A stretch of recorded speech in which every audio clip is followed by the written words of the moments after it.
When you hear the name Warren Buffett, you probably think of billions, right? Like advice for people who are already super rich. Well, what if I told you that's wrong? Today, we're going to take his exact blueprint and translate it for a very specific person, who might just be you. We're turning his billion-dollar wisdom into a plan for your first 10,000 rupees. So take a look at this. Does it feel familiar? Maybe you're around 25, you've got a decent job in the city, you're responsible, you send money home to your parents, you're juggling rent, maybe an EMI, and at the end of the month, you just feel kinda stuck. Like you're running in place but not really getting anywhere.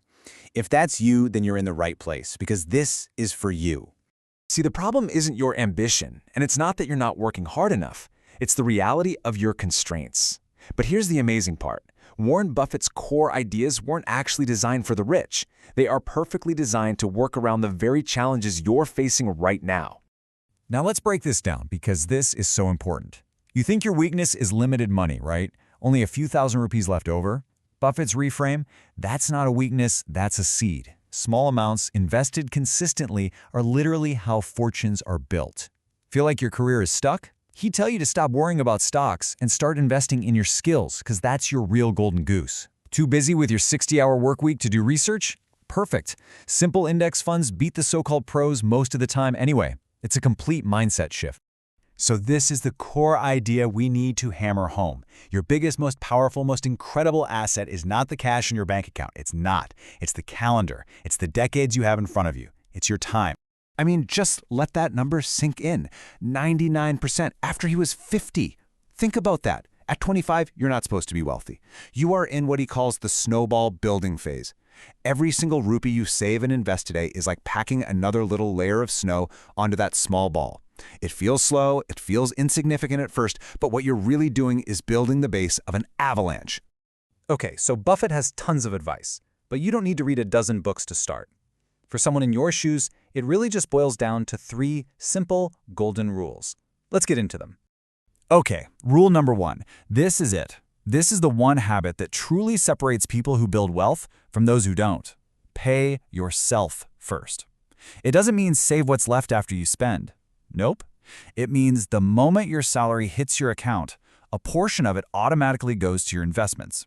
It becomes a non-negotiable bill, just like your rent.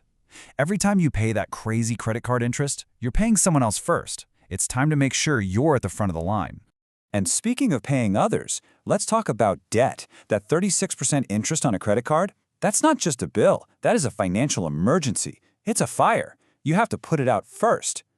Now, some debt is okay, like an EMI for education, something that will increase your earning power. But personal loans for a vacation or the latest phone, that's like pouring fuel on the fire. You have to avoid those red flags at all costs. And that leads us perfectly to rule number 2. Before you even think about which stock to buy or what mutual fund to pick, Buffett says the absolute best investment, with the highest return you will ever get, is in you. Just look at the math on this. Let's say you spend 50,000 rupees on a certification, and it helps you get even a small raise, say 8,000 rupees a month. The annual return on that 50,000 is 192%. Seriously, find me a stock or a mutual fund that can guarantee that kind of return. You can't. Early in your career, leveling up your skills is the fastest way to accelerate your wealth.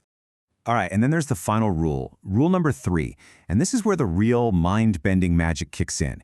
You don't need to be a genius, you don't need to be a stock-picking wizard, you just need to keep it simple and be incredibly, incredibly patient. Let me show you what I mean. Let's say you invest just 5,000 rupees a month. After 10 years, you've got a corpus of over 11 lakh rupees. That's fantastic. You should be proud of that. But honestly, the snowball is just getting started. Now, watch what happens over the next 10 years. Your money doesn't just double, no way. It more than quadruples to almost 50 lakh rupees. You can start to see that growth curve getting steeper and steeper. The momentum is building. And here is the jaw on the floor moment. You stick with it for another 15 years, until you're around 60. That same 5,000 a month has turned into over 3 crore rupees. The growth in the last few years is more than the entire first couple of decades combined. That's not magic. That is the explosive power of patience and compounding. Okay, so all this theory is great, but what do you actually do? How do you start? Let's forget all the complexity. Here is a dead simple, straightforward action plan for your very first 5,000 rupees. This is it. This is your starting point. 50%, 2,500, goes into a simple Nifty 50 index fund. That's your core wealth builder. 20% goes into an ELSS fund to get you some tax breaks, and crucially, the last 30% goes toward one of two things: either paying down that high-interest debt we talked about, or building up a 3 to 6 month emergency fund. Simple, automatic, and incredibly effective.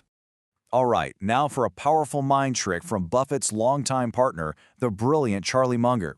He believed that instead of trying to be smart, it's often better to just focus on avoiding being dumb. He called it inversion. So, let's flip the question around. How do people mess this up? How do they guarantee failure? Well, here's a handy checklist. They take on bad debt for stuff that loses value. They listen to hot tips from their uncle's WhatsApp group. They try to time the market. They don't have health insurance. They panic and sell when the market crashes.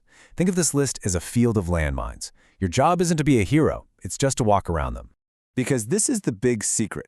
You don't have to be brilliant to get wealthy. You really don't. You just need to have the discipline to consistently not do stupid things with your money. If you could just do that, you are already ahead of 90% of people. It's that simple. And you know, this whole process, it's not just about you getting a nice retirement fund. It's actually much bigger than that. What you're doing is changing your family's entire financial trajectory. You're building a real legacy. Think about it like this. You are Generation 1. You are the foundation builder. Your job is to break that cycle of financial stress and uncertainty. Because of you, your children get to be Generation 2, the accelerators.